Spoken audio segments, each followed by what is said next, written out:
মার্কিন পপ তারকা রিহানার যুক্তরাষ্ট্রের লস অ্যাঞ্জেলেসের বেভারলি হিলসের বাড়িতে গুলিবর্ষণের ঘটনা ঘটেছে। ৮ মার্চ দুপুরে গায়িকার বাড়ি লক্ষ্য করে বেশ কয়েক রাউন্ড গুলি ছোড়েন এক নারী।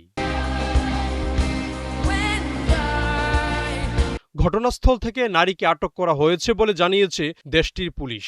সেই সাথে একটি অস্ত্র উদ্ধার হয়েছে বলে জানা গেছে। আরও জানা গেছে, রোববার দুপুর ১টার দিকে এই ঘটনা ঘটে। রিহানার বাড়ির গেটের রাস্তায় পার্কিং করা একটি গাড়ি থেকে প্রায় ১০টি গুলি ছোড়া হয়। এর মধ্যে একটি গুলি রিহানার বাড়ির দেয়াল ভেদ করে ভিতরে ঢুকে যায়।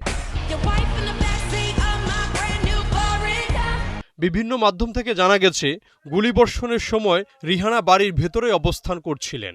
তবে হামলায় কোনো হতাহতের ঘটনা ঘটেনি। বর্তমানে নিরাপদ ও সুস্থ আছেন রিহানা ও তার পরিবার। খবর পেয়ে পুলিশ দ্রুত সেখানে পৌঁছায় এবং ৩০ বছর বয়সী সন্দেহভাজন এক নারীকে আটক করে।